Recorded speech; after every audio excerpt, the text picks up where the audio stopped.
Okay. Frankie, let's tell everybody who we are. My name is Francis. Oh, and I'm Joe. I'm the chef owner of Corner Kitchen And Chestnut Restaurants. And we are making apple butter today. Can I speak now? Yes. And we do these videos every so often, and we try to do them seasonally. We try to do fun stuff. So apple butter is what we're doing today. So first thing is going to do before you work with food is what, Francis? Wash your hands. Yes, wash your hands. And we also have to wash the apples, so we're going to do both right now. So we're going to fight over the water. Get out of my way. All right. All right, then you dry your hands. Meanwhile, you want to definitely wash the apples and rinse them off. And then I'm going to show you how you can get your child involved in cutting up the apples. Well, let's talk about apple butter. Apple butter is like applesauce to the 3rd degree, and there's a couple things about it that are really important. You just have to be patient. It takes a while. But the other thing is that you don't have to peel the apples. You don't have to really do much to the apples. Only thing you have to do is you have to quarter them and cut the nasty parts out, because you want the peel and you want the seeds and all that stuff, because that has flavor and it has pectin, which is what's going to bring the apple butter together. All right, so let's do this. Let's see if we can get you to cut that right down the middle. And I believe that it's okay for your child to use a knife as long as they're supervised. Cut it down the middle again, all the way through. So the only thing you have to do, the parent would want to do this, is take a look for some bad spots. So if you've got bruises or blemishes or anything, just cut those out. The first stage of cooking is where you take 4 pounds of these guys and you put them into a pot with a scant cup of apple cider vinegar and some water. So once you put your 4 pounds of apples into the pot and you let them simmer for about 20 minutes, they're going to get all mushy. And what you want to do is you want to put them into a bowl like this. And you could ladle it very carefully, or you can be completely reckless, like most chefs are, and just throw it in there and see what happens. And then what you want to do is you want to put this through a food mill. So what I do is I take it out of the pot that I boiled it in, I put it into a bowl, and then I put it in the food mill. So, Francis, see if you can crank that food mill. It's not easy. See what I mean? Okay, hold on. Let me put this in. So you want to do this on something. You don't want to go very far to scoop your apples into your food mill, but you want to definitely put it in there and then crank it around. Here we go. And what that's going to do is it's going to just give you the apple pulp that you want. And hold on, Frankie. Break. Excellent, thank you. It's like applesauce. It's a lot like applesauce, which we've made before on videos.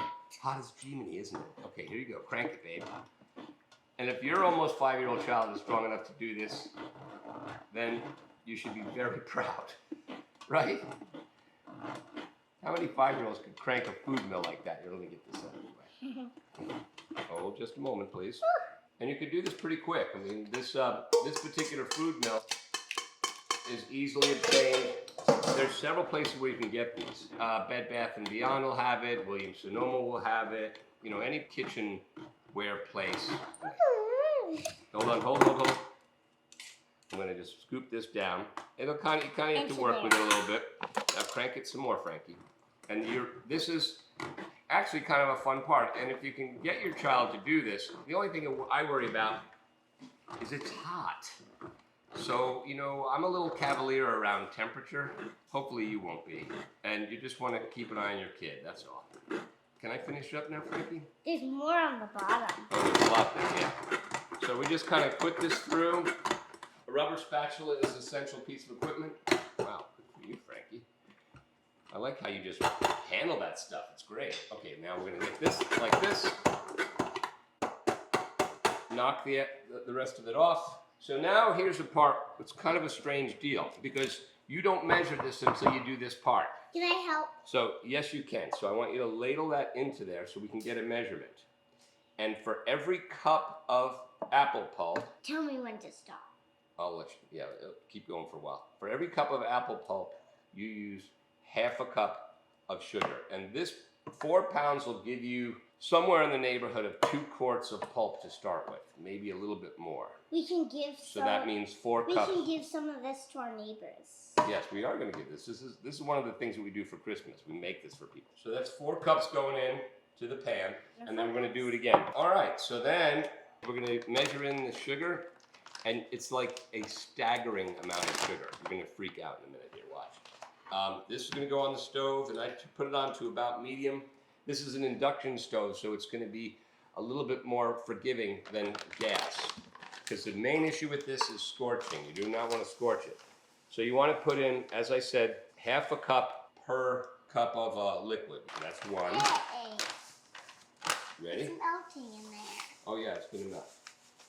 Oopsie. Oh my, we have a spill, ladies and gentlemen. Oh my, okay, pour that in there. We can clean that up in a minute. 2. We have pre-measured all the stuff we need. So we've got, they want a little bit of salt. So I do a little pinch of salt and pepper mix. Can I? Yes, they want the juice of 1 lemon. While Frankie's working on that, we're going to put in 2 teaspoons of cinnamon, half a teaspoon of allspice, and half a teaspoon of ground cloves. Once again, using your, in this case, a wooden spoon, you just stir this in gently. You notice that this is kind of a full pan, isn't it? But this is going to reduce by quite a bit. I'll show you that in a minute. Let me help you out with the rest of that. None came in.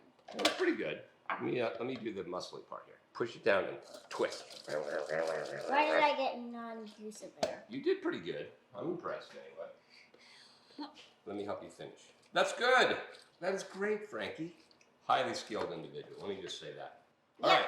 Good job. All right. Can you please pour that lemon juice into the mixture? All right. So what we do is we just stir this in to melt the sugar, bring it to a simmer, and this is where the patience comes in. You got to be ready to spend a couple of hours with this. So, you know, maybe something on Netflix in front of you while you're doing this. Think about maybe sending your kid to the neighbors for a couple of hours, because this is going to reduce quite a bit. I cannot wait. Waiting is hard.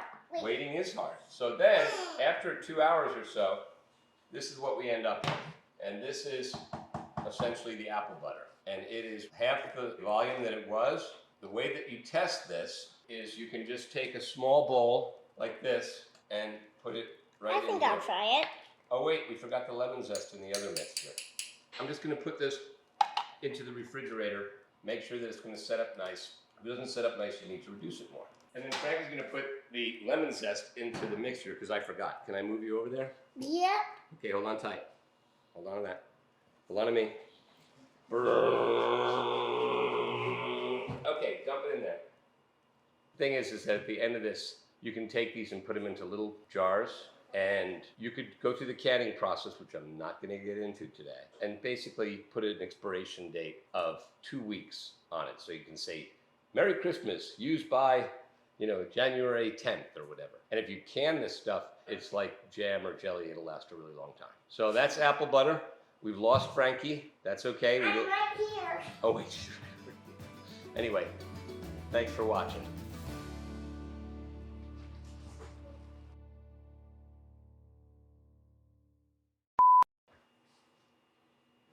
Gotta keep your rubber spatula close.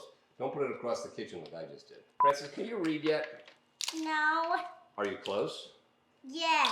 All right, good. They don't want to watch us cleaning up a bunch of spilled sugar that Daddy just did. What a bonehead. 3. 3, right? The one thing that she's good at is math, which is great because I am not good at math. So maybe together we make up one whole person. Can I watch some TV? You can.